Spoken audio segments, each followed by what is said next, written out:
मन दो प्रकार का होता है, पहला चेतन व दूसरा अवचेतन। चेतन मन के द्वारा मनुष्य जागृत अवस्था में सोचता है और बाहरी दुनिया का अनुभव करता है। अवचेतन मन इन्हीं सब बातों को ग्रहण कर सुरक्षित रख लेता है। एक प्रकार से अवचेतन मन को आत्म तत्व के साथ जोड़कर देखा जाता है। एक नियत परिस्थिति में अचानक प्रतिक्रिया इसी अवचेतन मन से आती है। दुनिया के सभी धर्म विश्वास के रूप हैं और विश्वास कई तरीकों से स्पष्ट किए जाते हैं। अपने जीवन और ब्रह्मांड के बारे में जैसा विश्वास होगा, मनुष्य को वैसा ही मिलता है। मनुष्य अगर विश्वास कर सके तो उसके लिए हर चीज संभव है। नेपोलियन को विश्वास था कि दुनिया में असंभव शब्द है ही नहीं, और इसी विश्वास के चलते उसने बड़े बड़े युद्ध जीते। जहां पर सकारात्मक विश्वास मनुष्य को सफलता दिलाता है, वहीं पर नकारात्मक व निराशाजनक सोच मनुष्य को असफलता, संदेह व आत्मविश्वास में कमी की ओर ले जाती है। आज चारों तरफ आपाधापी स्वार्थपरायणता ने अनेक नौजवानों को नकारात्मक सोच की तरफ अग्रसर कर दिया है। अमेरिका की डॉ जोसेफ मर्फी ने शोध से पता लगाया कि यदि चेतन मन को विश्वास हो जाता है कि वह अब ठीक हो सकता है, तो अवचेतन मन उसे पूरा करने के लिए शक्ति पैदा करता है, और अवचेतन मन के आदेश पर मस्तिष्क उसी प्रकार के हार्मोन पैदा करके उस कार्य को पूरा करता है। अपने अवचेतन मन को यूज करने के लिए पहले उसे समझना बहुत जरूरी है। उसकी प्रकृति को समझने के बाद आप अपने लक्ष्य या विचारों को उसकी गहराई में जाने दें। सबकॉन्शियस माइंड रिप्रोग्राम करें। अगर आपको 1% का भी विश्वास है कि अवचेतन मन आपका जीवन बदल सकता है, तो उसे 1% विश्वास को बड़ा कीजिए। मैं दावे से कह सकता हूं कि आपका जो भी लक्ष्य होगा, उसे पाने में आप जल्दी ही सफल हो जाएंगे। अवचेतन मन यानी दिमाग का वह भाग जो ज्यादातर सुप्त रहता है। अवचेतन मन किसी भी बात का विरोध नहीं करता, ना ही कोई सवाल करता है। वह बस आपके विचारों को सच करने का काम करता है। अवचेतन मन को समझने के लिए चेतन मन के बारे में जानना जरूरी है।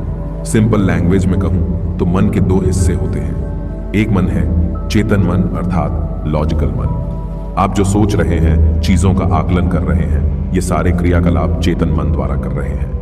दूसरा हिस्सा अवचेतन मन सबकॉन्शियस माइंड यानी इलॉजिकल मनन, जो तब तक सोया रहता है जब तक आप जागे हुए तथा मन को सोचने या कुछ काम में व्यस्त रखते हैं। एक आम इंसान का अवचेतन मन यानी सबकॉन्शियस माइंड अक्सर सोते समय ही जागृत होता है। दिन भर आपने जिन बातों पर अधिक जोर दिया होता है, उसे रियलिटी में लाने के लिए वह काम करने लगता है।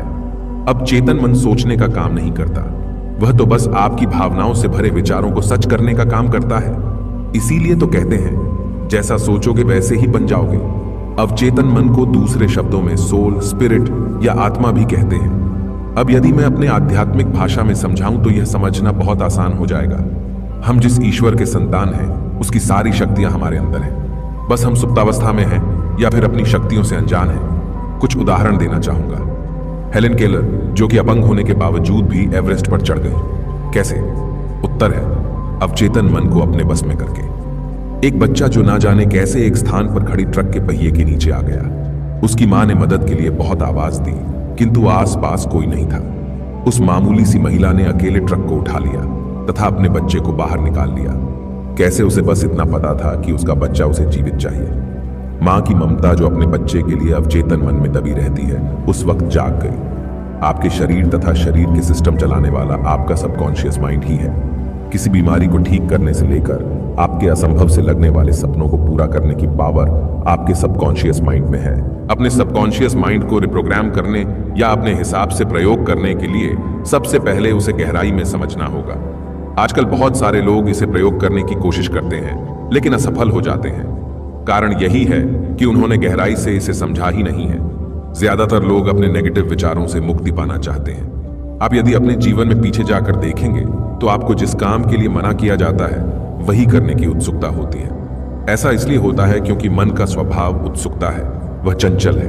उसे नई चीजें करना या सीखना अच्छा लगता है।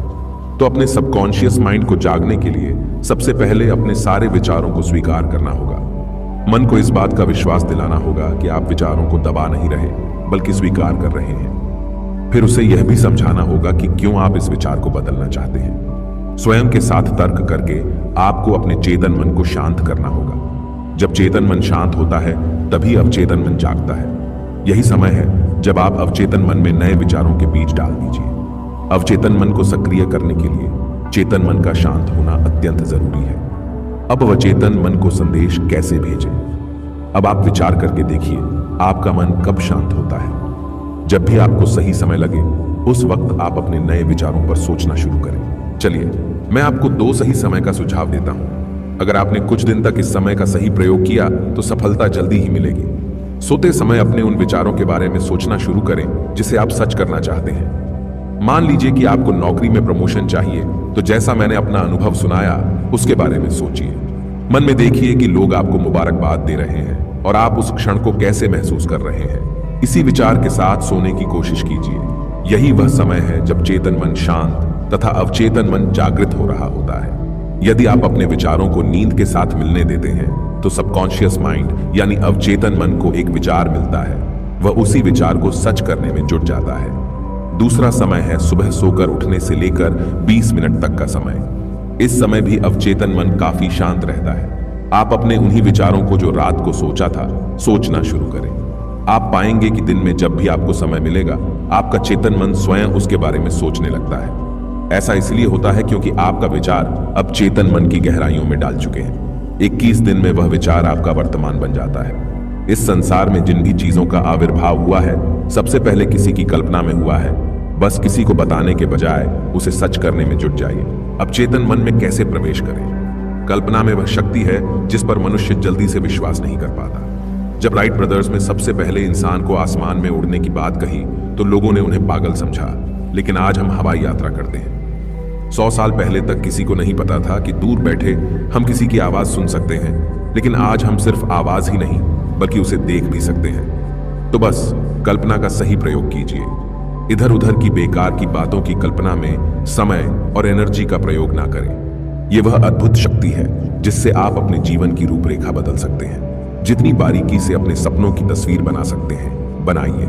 उदाहरण के लिए, आपको कार लेनी है तो किस कंपनी की, किस रंग की, कौन से मॉडल्स की, कितने सीट की, सब कुछ पिक्चर कीजिए। सबकॉन्शियस माइंड तस्वीरों को जल्दी स्वीकार कर उसे सच करने में लग जाता है। सामाजिक जगहों पर नहीं बल्कि अकेले में आईने के सामने बैठकर स्वयं से बातें करें। अपने लक्ष्य को हासिल करने के बाद आपके जीवन में जो भी परिवर्तन आएगा उसे देखें। आपके बात करने का तरीका कैसा होगा, उस तरीके से बात करें। उदाहरण के लिए, आपका प्रमोशन होने के बाद जब लोग आपको बधाइयां दे रहे होंगे तो आप उनसे क्या कहेंगे? शीशे के सामने उन वाक्यों को दोहराएं। आपकी सफलता की चाबी आपके अपने हाथों में है। जब तक आप उसमें विश्वास नहीं करेंगे, वह सच नहीं होगा। इसलिए जब आप स्वयं को उस रूप में देखते हैं तो आपके सबकॉन्शियस माइंड को यकीन होने लगता है कि यही सच है। वह आपको आपकी मंजिल तक पहुंचाने का रास्ता बनाने लगता है। कई बार मनुष्य की असफलता का कारण उसकी अपनी ही सोच होती है। ज्यादातर रुकावट पुराने और संकुचित धारणाएं होती हैं। यदि आप अपने सबकॉन्शियस माइंड अवचेतन मन को जगाना चाहते हैं तो आपको यह समझना होगा कि उसको शक्तियां असीमित हैं। असीमित शक्तियों के प्रयोग के लिए आपकी सोच संकुचित नहीं हो सकती।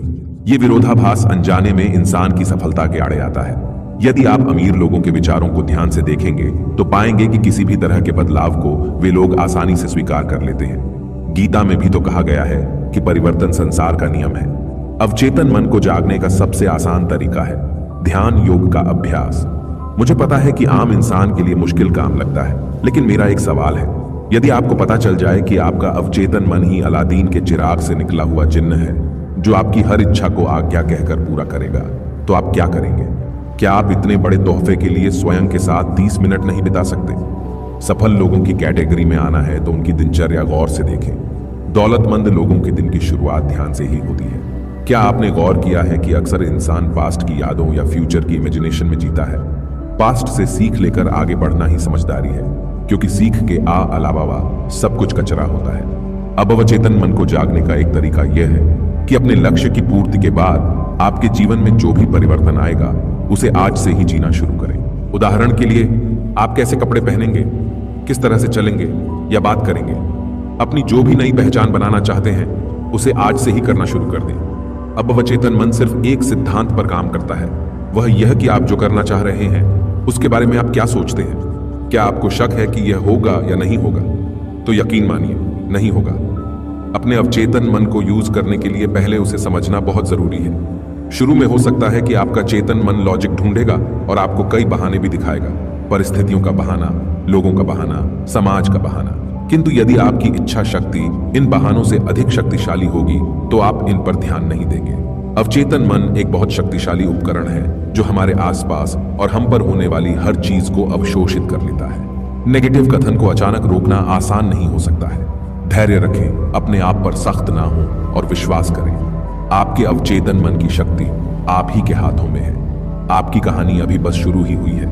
ब्रह्मांड से आप जो चाहते हैं उसके लिए पूछें और संकोच न करें। अब इसे समर्पित कर दें। खुश रहें और विश्वास करें कि मेरे साथ केवल बेहतरीन ही होगा। साथ ही चैनल को सब्सक्राइब करना ना भूलें।